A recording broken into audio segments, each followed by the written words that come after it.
Assalamu alaikum iyleşler.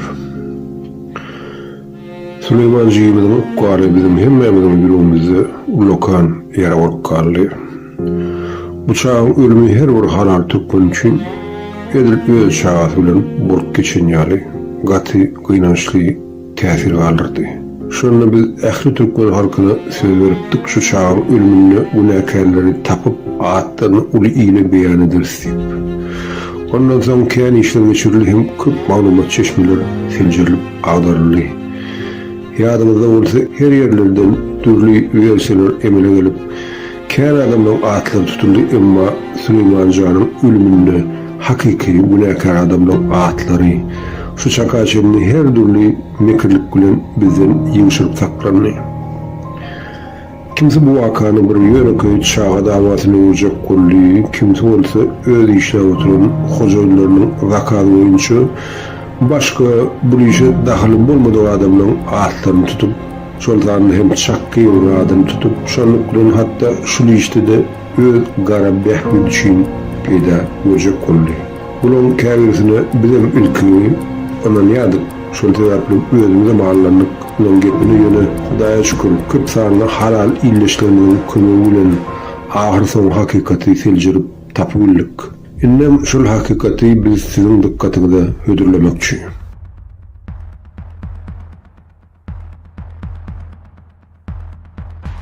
Gelin onu fin edelim kimke bu haram zadalar. Yine şu adamın adına Hoca Muhammedov değil ya. Yöne il arasında bu adını köplünç Hoca Ullip tutyalar. Wikipedia bize haber berişiyali 1966 yılda doğulan 1993 yılda Narhod'un ekonomik fakültesini tamamlap bu adam öz iş tecrübesini 1983 yılda Suda Ministerliğine değişli Türkmen Yemel Ağlık Senaat İdarasının ekspeditörü vazifesinden başladı. Bu vazifenin olsa öz ulu ağası olan Tanrı'nın golluğu ile eylep bildi. Sebebi bizim bilişimiz yali, o doğrular bular yali pulluca vazifelerin hemmesi şu adki kriminalın esasen Aymrad'ın üstülen paylanyadı. Tanrı'lı Muhammed Folta şu doğrular Aymrad'ın yakın ısınışıp iş çalışan sebepli mafyanın arasında sözünü yürüdüleyen adamdı. Elbette sonra bu krisalar öz illeriyle Aymrad'ın amcanını öz binamız canlarıyla çalışıp Niyadın atı cezasından amansan sıfırlar. Hocaoğlu'nun elinden o doğruları kendi vadifeleri geçti. Şunun arasında kuruluşuk maasteri, sonra Zapsklat, sonra Harid Impex'in birinci ornasarının direktörçülüğe geçen hem şol sanına Gulistan Sevda Merkezi'nin direktörü olup işledi.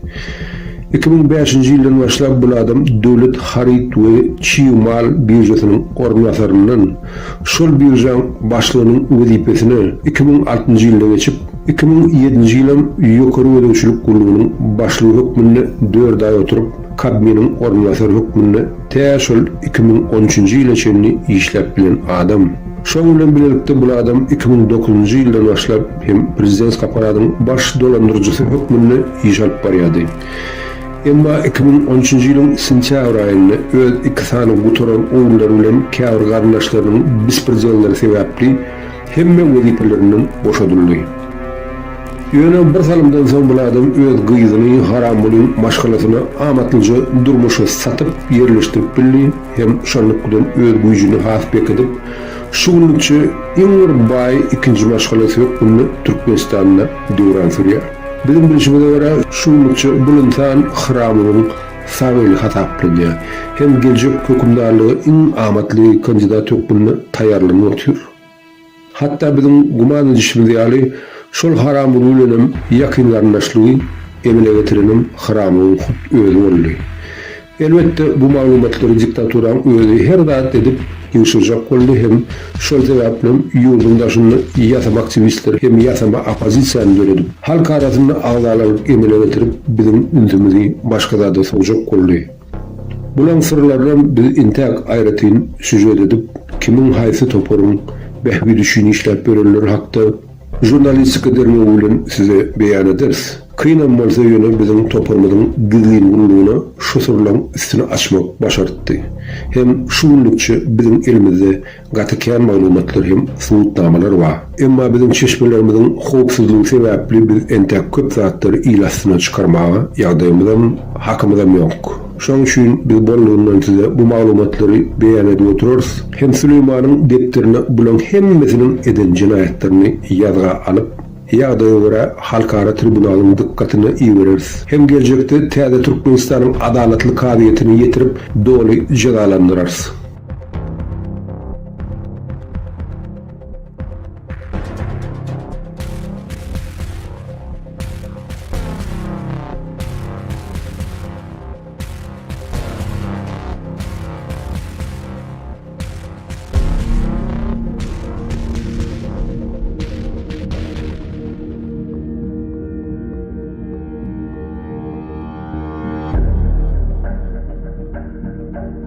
Bizim bilişimiz ýaly Hojaly Muhammedun üç oğlu bilen bir gyzy bar. Osman, Yakup, İsmail hem Zuleyha. Şol Zuleyhasynyň aralykda bular Rejepow bilen maşgala adasy bolan ýegenleri Çarýar Rejepow amatlyca durmuşa satdylar. Ýöne Süleyman Jiýynyň akwaly edil şu maşgalaň iň kiçi oğlu bolan İsmail Muhammedow bilen bagly. Bizim bilişimize göre şu günlükçe Türkmenistan'ın ähli sport guramalary ýegenler tarapyndan kontrolüge alınıp diktaturu üçin täze jellatlary taýýarlap otyr. Mysal üçin Agrar Atletika Federasiýasyna baş tutanlyk edýän Şammy uluglaryň arasynda öldürni nöker saýlaýan bolsalar, yetkinjekler arasyndaky saýlawy edil Hojawlyň maşgalasynyň anandar iti bolan Sehwet Çarýaryň elini. Elbette edil şulada bir hut özi Hojawlyň oğullary bolan Yakup we İsmail Muhammedowlaryň halipasy ýagny treneri hökmünde bellenip otyr. Elbette kimdir biri bulardan öktü bolup çykaýsydy. Şoňa ýol bermejekler birim edil şu haramzada Sehwet ýaly ýalawutlarydyr. Gulşat Gurdumany 2012-2013 ýylda beneme seýilgäh bara näme? O Ilham Alliýe bara seýilgäh. 13 Mart günü ol Sehwet Pişşe bilen begenç diýilýän mara saçyndan tutup restoranyny vurup ayağı yalanaç Alliýeden gaçdy. Bular üçin sen çağı bolýa aýal maşgaly tapawdy ýok. Sebäbi bular hemmesi bir ýam öz adamçylyk hem ahlak keşfini pula çalyşyp bitiren haýwanlara öwrüldi. Şol sebäple wagty gelende bularyň jazasy beýleklere görä has ilginç boljakdyr. Oy her kim öz ekindenelerinin hasıllarını öz haram elleri bilen yumasın. Ol wagtyň basym geljegine bizim ýekijide şukamyz ýok. Ýöne meni berdi esasanem başga zatlar gydyklandyrýar. İsmail, eger sen meni dinleýän bolsaň, onda bir ýöne köje soruňa jogap tapyp biljekmi? Eger beýleki garnaşlaň ýaly düýünden tupoy bolup döwürmedik çağa bolsaň. Seredinliyim, sen şu guşkelle garnaşyň bolan haramul ýaly hem at çapýan hem durly ululary sürülýän ekenim.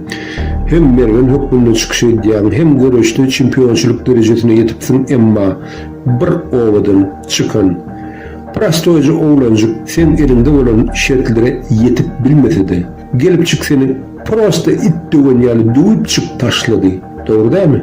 Sen bolsa erkek kimin şonu boyun almaktan geçen gaýtyp tersini guturan ganjyk kimin öz bolgusyzlygyna namys eden bolup şo patsanyň janyny alyp galym.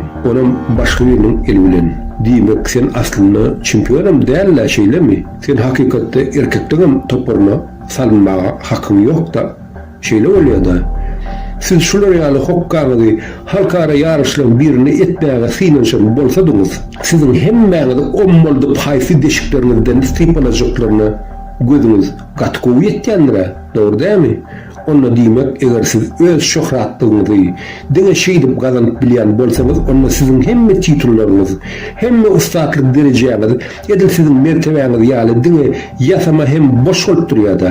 Diýmek, siz diňe öz araňyzda bir-biriňiziň öňüňizde öwrüp kilçermäge garaýaňyzda şeýle bolýar-da. Onda diýmek, eger adalat hem hakykat terede yüklesek, sizin ähli tohum agdalaryňyz Türkmeniň iň bir gaýa hem iň bir bolgusyz tohum bolup çykýarlar. Şeýlemi?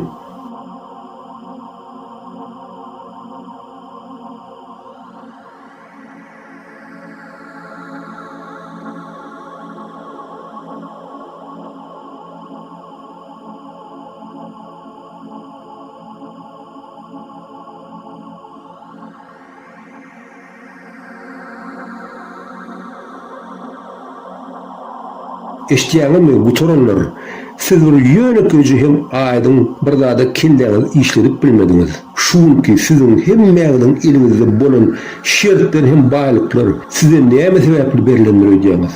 Siz hakykatdan bu zatlar siziň bir üýtüşük akyl derejäňiz sebäpli emele gelendirýäňizmi? Hakykata garasak, gudraty güýçlim edil siziň eliňizde şular ýaly hökümdarlygy, synaw hem awry hökmüni berdi. Enha, men size dilen zadymyzy berdim. Size meni şuň bilen hakyky awry gazanyp, öz türkmen halkynyň mertebesini dünýä belletmeliňiz diýip, emma siz Hudaýa çokynýam. Şoň nesihatlaryny düşünüp bilmediňiz. Biriňizden sebäbi dowlaňyzda binamyz, bisawat hem bigaýrat bolup dowulupsyňyz. Baryňyz.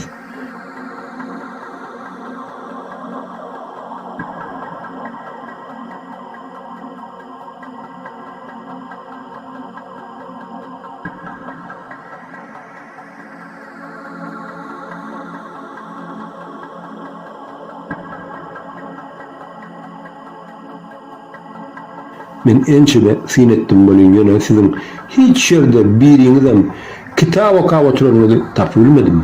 Emma gymmat maşinler, geyimler, saatlar hem gymmat bahaly iýmitler siziň sahypalaryňyzda dolup ýatyr. Ene siziň bar bagty bolup bilýäňiz. Diňe şol wagşy haýwanyň instinktleri hem atavizmler bilen ýaşap beren toporlar kimin. Siz öz heleleňizde serediňiz. Şu tans edip beren toýlarda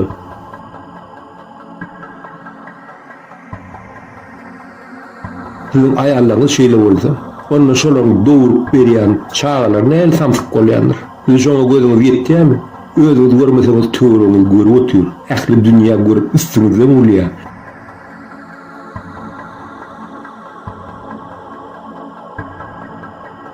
Şol sebäpli siz öz dowlan hem dowuljak çağalaryňyzdan başyndan harama çündürüp, öz geljek nesilleriňiň akwalynyň öňünden gawra salyp goýdyňyz.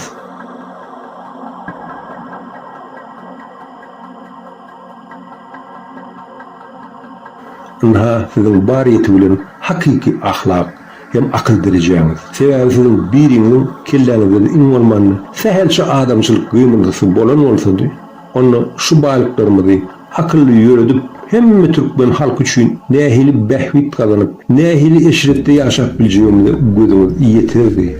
Onu da şu wagtky eliňizde bolan owurlyk maýalar akylly hereket bilen nüwesde köpeldi häzirkiden. Her bir ilişimiz için eşretli cennet durmuşunu döredip bolýanyny gözüňiz ýeterdi. Ýöne siziň bisawatlygyňyz sebäpli, siziň çağalaňyzdan sizden beter topar bolup dowulýar. Sebäbi öňünde oturan görüllesem, siz ýaly twarlar bolsa, onda siziň perwentligiňizden sizden beter topar bolup gulanjagy hem gözlemälim. Siz şolary dünýäniň lubo institutyna ýerleştirseňiz,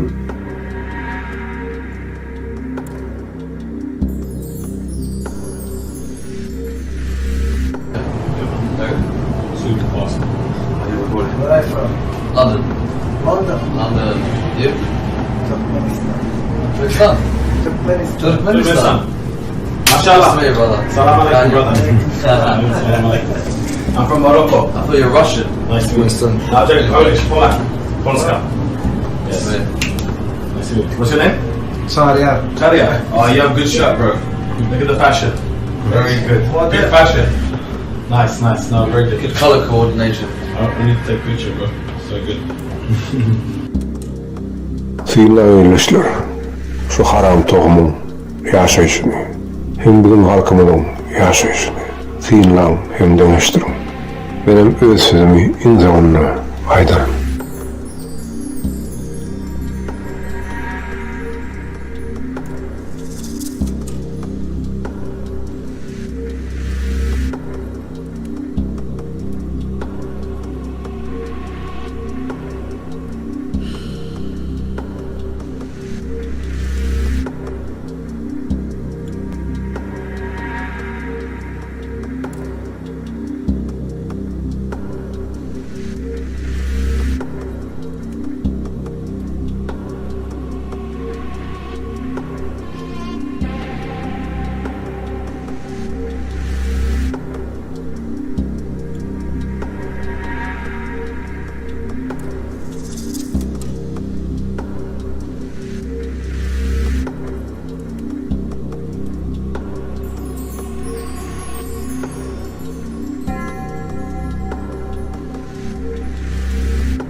Ассаламу алейкум, Кемаль. Как дела, брат? Как здоровье, как семья?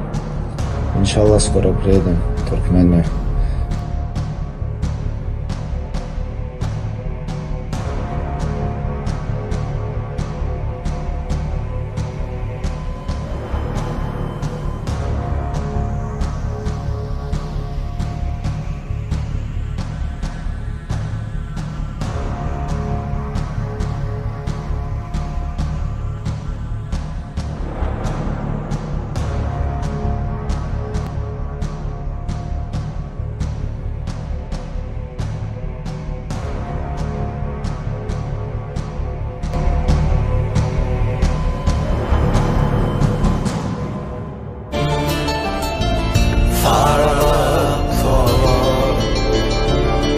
Yaprağını düşüren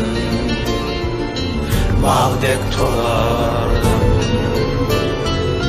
Sen kışı kuyudan var olup yağmur. Sen tonfi kuyudan çoğladek yağlar. Sen yağdı kuyudan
Ruby, kim ovada?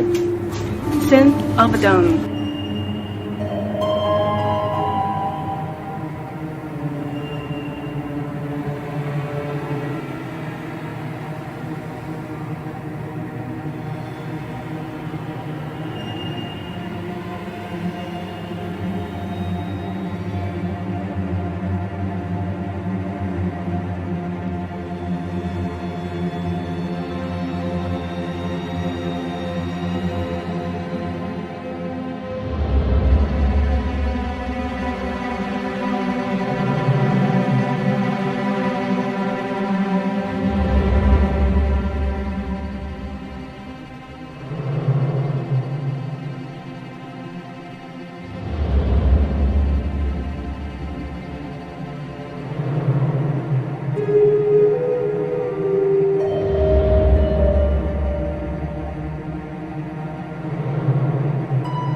Bire gidersen.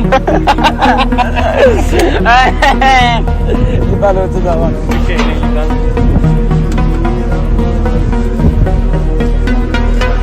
Perhatikan semua.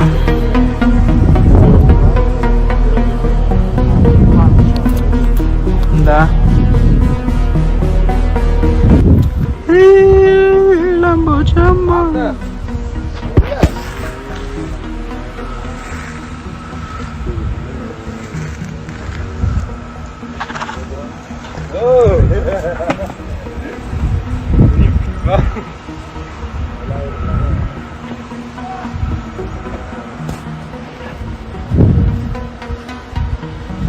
Kayaknya nangkoi. Kayak kan saya lomba ya.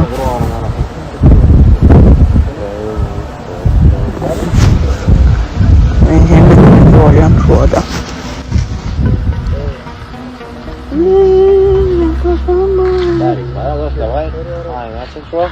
Yo, ni gel lama kamu. Ni gel lama. Halo. Bollo, ejeng sanket. Hadi erkekte gaydaydı kan böyle uf. İnne bari lap awal. Ay Mart'ta uy. Ceka vardı gören ne tip vardı. Adam kağıda hoş geldi.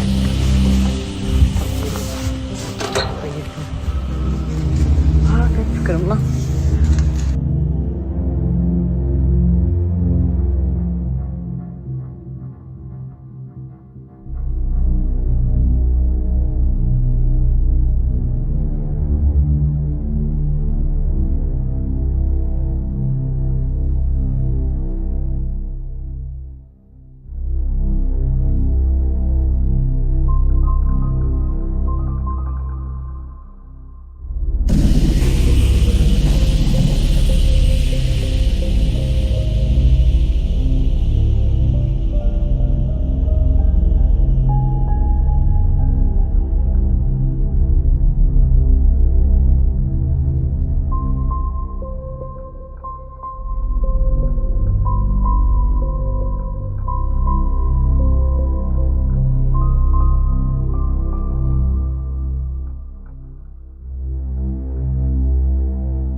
Прошу меня простить. Чики, ты прав, да, это причина ВСВ. Слышь! Все!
Şu wagt halkymyz hiç zat edip bilmese de öýle bizim hemmäligem düşünýändiris bu zatlar ömürlük däldigine.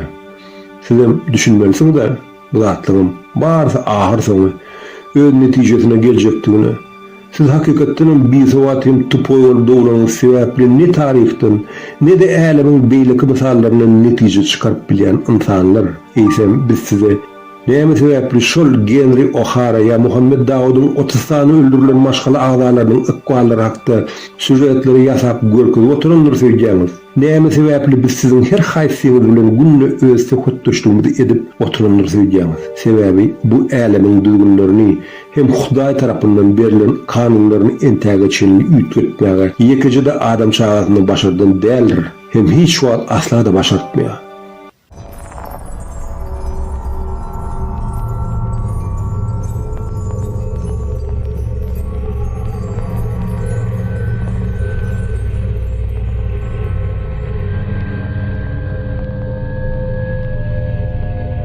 Halkın size eli yetmese de emma Allah Teala'nın öz usullaryny kendir onun için. Siz bu zatları anansanız, ananmasanız da ýöne bu zatlaryň emele gelýän hakda eýen müňlerçe suwutnamalar bar. Şol sebäplen siziň öz haram ömrüňizde halkın eli bilen adalaty gelmese de emma Hudaýyň elinden siziň çağlagydam, siziň özüňizden sypyp bilmejegine men gözüm gatgy ýetip dur.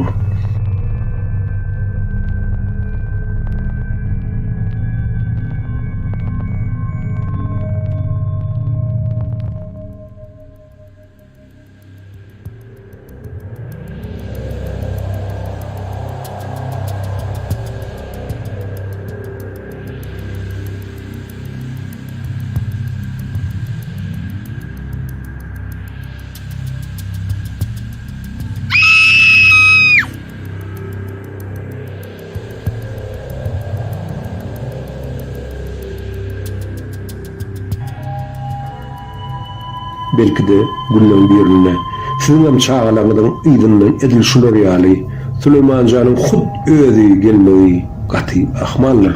Sebäbi men durmuş tejribeme görä Allah Teala da senden jogabyny sorasa senin ömür ejinlerinden tutup sorar. Şoň üçin kim bilýär, belki günün birine sizin ýakynlaryňyzy ýa özüňizi edil şeýdip dowdaha süreýärler. Şoň üçin bu jahana gelen insanyň dini ýekiji awraly ýolunyň bardygyny her kimin düşünmegi gaty zerur mesele. Şoň üçin haramlar goýja pikirlenip görüň siziň öz nesilleriňizde näme garaşýan öýdýäňiz. Eger şolar internetde şolar ýaly samsyk statuslary çap edýän bolsalar, baý bolup doýulmady, baý maşgalan çagaty bolup doýulyp ýazýarlar.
Men gaty umid edýän şu sizin çağalagyň iň bolmany ýekijiti men şu videomy görer diýip, hem öz dogry netijesini çykarar diýip. Haram maşgulada dogrumak öz başyna günä däl. Emma sagara şol haramçylyga goşulmak eýýän öz tohumyň akwalyny gawryna ýene bir pil toprak atmak bolýandyr. Sizin çağalagyň entägim ahlak derejeleri bar bolmagy şemelli. Eger öz sahypalaryny şunu ýaly Owganistanyň hem Siriýanyň çağalaryny negisleri agyryp kömük köpünde puli berip bilýän bolsalar, emma şolar meni eşitýän bolsa onu şolara düşen pullary nähil haramçylyk bilen şolar ellerine gelenini bilen bilseler, gowalarym kadýan. Ençeme bizim öz halkymyň çağalaryny agzyndan soğurup, ençeme türkmenleriň ýumurlaryň akwalynyň üstünden şolar jüýlerine düşenini aňsalar, men pikirimçe ahırsaňyz sizin öz çağalagdan, siz ýigrenip ýüzüňe tüýkürjek günlerim basyp geljegini men şuna besýelli.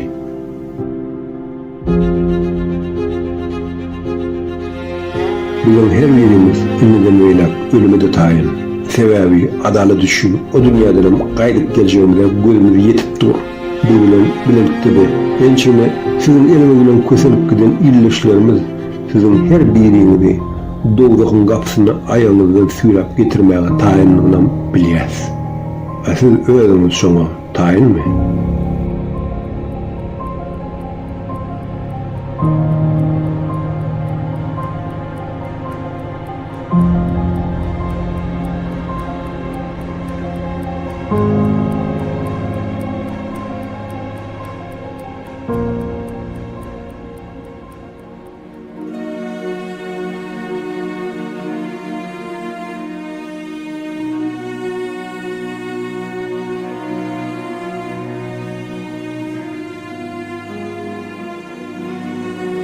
Talanıp dövletsiz galan vatanı yine dünya bağlarına sallılar.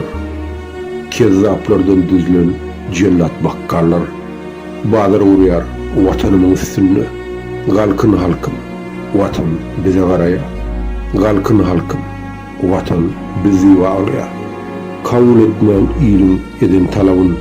Öz boynunu öz attı tanavın. Türkmenin kimliğini dünya tanıdı. Zalıma rehmetmen. Galın, doğanlar. Sen gurdun oğlusun Oğuz Khan nesli. Goy ışıltağasınlar, şağallar tilki. Sen özümü tanı, bardattan ilki. Gelecek nesillerimiz için yörün, doğanlar yurdumuzda kurlarız bir adım devlet. Kanundan uğur alıp yaşasın millet. Her yeter yetmezden çekmesin izzet. Kanunu tuğ edip. Galın, doğanlar, baydığımız kanunlar. Yollar, adalet, yurdumuzda bolmaz çöreği, novat. Metuvatta çıksın deme hakikat. Adaletten sulsan. Yörün, doğanlar, bir maşgala bir enäniň pensiyesi. Çağlaryň gelýär iyip giyesi. Kezzaplaryň başı yurdun iyesi. Kezzaplara karşı galın, doğanlar. Zemini sarstırýar enäň nalasy. Ýad illerde bakı galdy balasy. İttiwakyp at şapýar. Halkyň näleti gözde ýaşlary bitdi. Ýörün, doğanlar. Allahjan, sen duýsaň ilim nalasyn, näwünleri sally, tüppün balasyn. Her birimiz ağlap, ilim ağlysyn. İlim günüm diýip, galym, doğanlar, millete sarpa yok. Zenany hormat.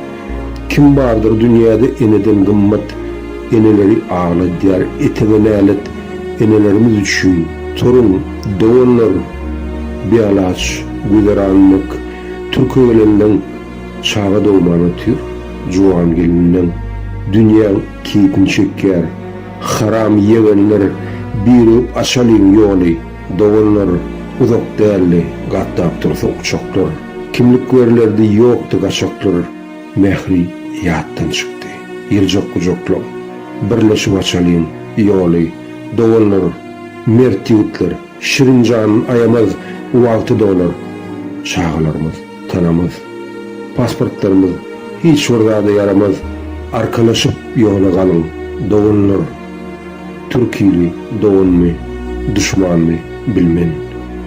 Ýöne minnetlerini çekýäris. Kimden? Bu zatlaryň barynyň sebäbi şondan. Göňüşi açalyň ýoly doganlar. Golugasa halal birek ýürege.